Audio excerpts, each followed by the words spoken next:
Hey guys, welcome to a special episode of SoccerholicsTV. I'm pleased to introduce someone who is seen on your screens on a regular basis. He is a soccer analyst, a commentator for TSN, and he brings with him a tremendous wealth of knowledge concerning the modern game. So without further ado, please welcome to the show none other than KRISTIAN Jack. KRISTIAN, thank you very much for joining us. Good to be it's with a pleasure. you. Good to be with you. Great, how are you doing? I'm very well, thank you. Trying to, with the heat of the summer here in the Toronto finally. So you're here at Opera Bob's for a special event this evening, and it's for a good cause as well. Just tell the viewers about what's happening.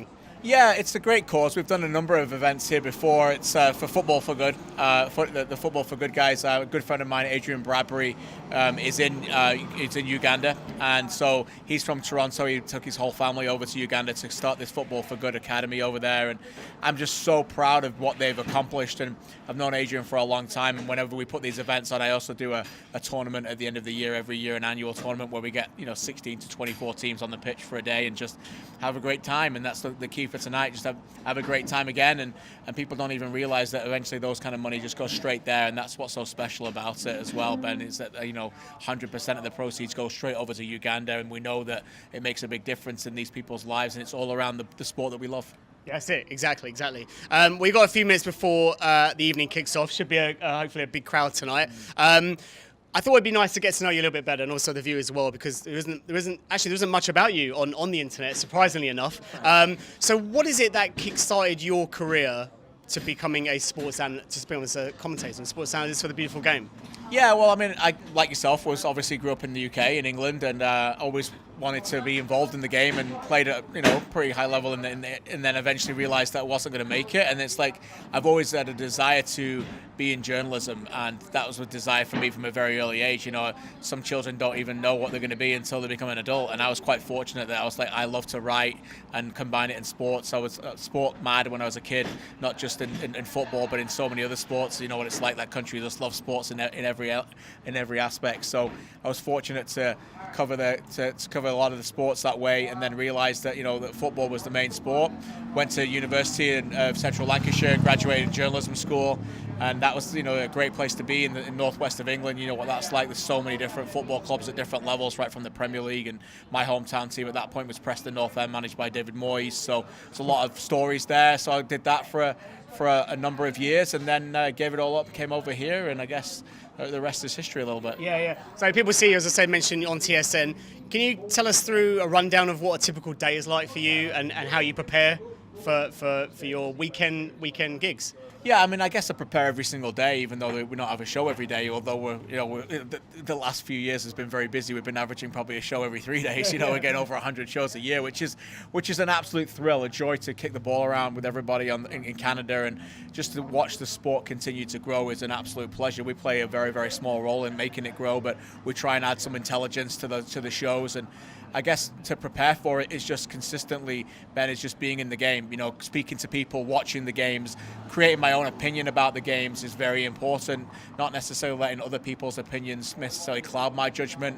Go after your own opinion, and everybody's opinion is different. Doesn't mean you're right or wrong. So, what you see in a player and what I see in a player might be very different, and that's the fascinating thing about the game is opinions, and it's just about being, I think, at that point where people respect your opinion. I don't want people to agree with my opinion every time, but they respect it, and I kind of bring that journalistic point to it. So I understand that people out there work hard all week and do their own jobs, and sometimes they haven't had a chance to watch a 25-minute press conference with Sean Dyche, which I've done, things like that. So, he said this week. So I come prepared and ready for that. And so I've watched that team that week or all year. So every single time we come to watch those games, that we can bring a little bit of education to the audience. Yeah.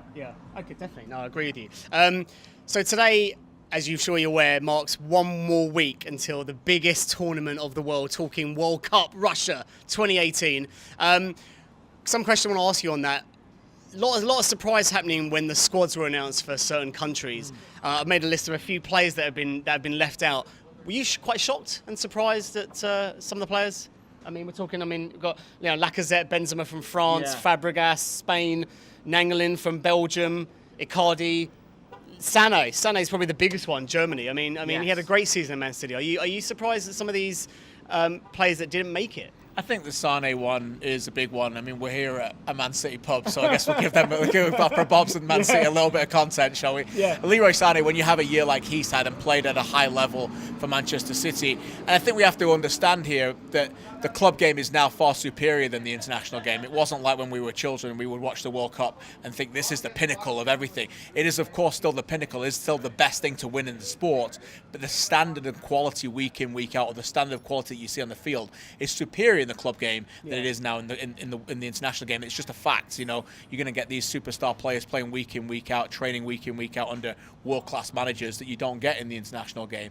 So my point being that when you see a star like Leroy Sane play at a high level for Manchester City in the Champions League and week in, week out in the Premier League, and then you don't see him getting a 23-man squad for an international tournament, I think that's a big question mark, and I'm not quite sure that it's the right decision. He's not played at that level for Germany, and I understand that, and Germany have gone with someone like Julian Brandt, who's a lot more of a functional player defensively, but I do wonder whether we're going to watch a game in the World Cup and we're going to go, Germany haven't got an X factor here where they might need him for the last 20 minutes or an extra time period like they needed somebody like against Algeria 4 years ago, for example. So that surprised me. Some of the other names, not so much. I mean, Benzema was never going to get in with his relationship with the French Football Federation. Lacazette, up and down year. Yeah. Fabregas is obviously a magnificent servant for Spain, but I think his time has come.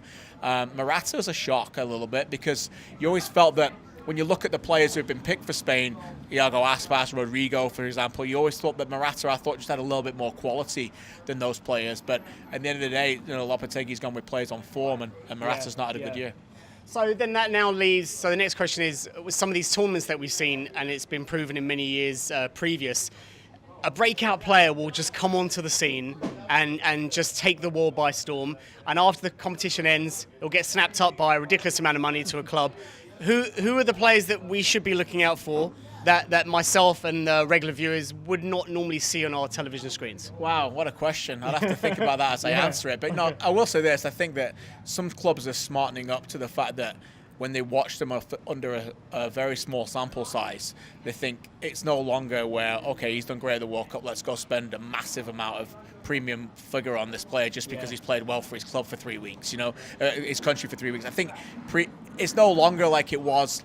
Like I think everybody out there has their own World Cup. My World Cup was 1990, and you watch the World Cup and you see players you've never seen before. The world is a lot smaller now, and that's the same for clubs in the club game. They know these players. You know, they've scouted these players. They're not going to see someone and go, wow, I've never seen him before. What's he going to be like? So I do think that there's a caveat to that. But I think you're right. There will be people who just, you know, come out of nowhere and shine. Someone like Vecino, who plays in Italy for Sampdoria. Sorry, not for Sampdoria. He played in Italy for Uruguay now. I think he's been magnificent in midfield for Uruguay. I like Uruguay a lot in the World Cup. I think they've got a very favourable draw, and I think they could go far, particularly with the likes of, you know, Godin and Jimenez playing a centre-back partnership from Atletico, and then you've got Suarez and Cavani. So I think they could be very good. You know, a couple of other players you could go through. I'm not really quite sure about in terms of overall stars as breakouts, but you know, it's one of those where sometimes defenders may even perform a little bit higher, like someone like Sass from Morocco who could play alongside Benatia. I think he could be very good. There's a number of them. It's just one of those where you think, oh yeah, okay, there's a player that I've not seen before, but I think that, as I said, this educated audience in Canada is part of that. It's getting to the point where we've seen so many players now that it's difficult to say, oh yeah, he's a really breakout, because you didn't really know what he was going to be before, you know? Yeah, definitely. And then as we saw last Euros in 2016, Iceland was the team that just surprised everyone. Which country are we going to see do that at the World Cup, in your opinion? Who's going to... Wow. Because, I mean, you look at the groups and you kind of already said...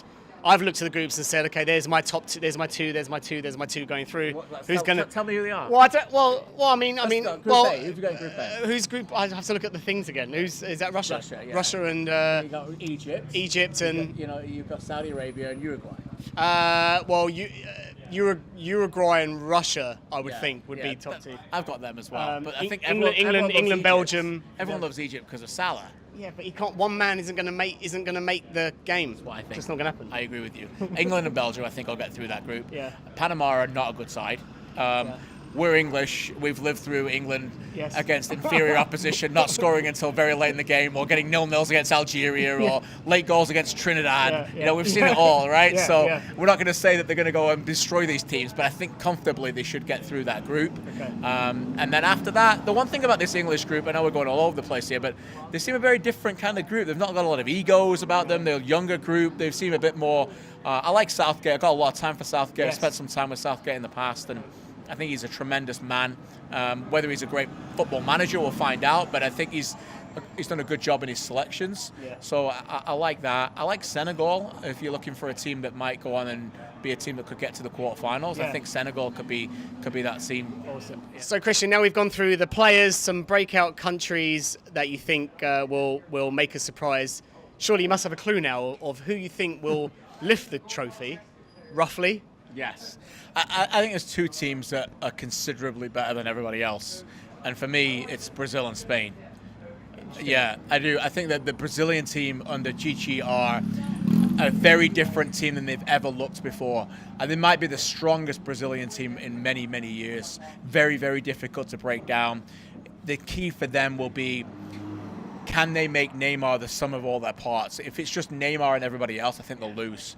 Neymar, can they find a way to get Neymar to buy into the team philosophy?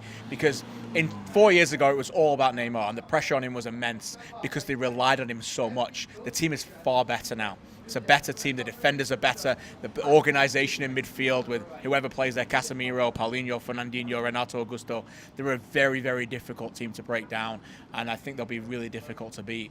The question for them is that when they get to that massive game, they failed 4 years ago, and they failed 8 years ago against the Dutch as well. Do they have the mental strength and fortitude to become collective winners? That might not know that till the final.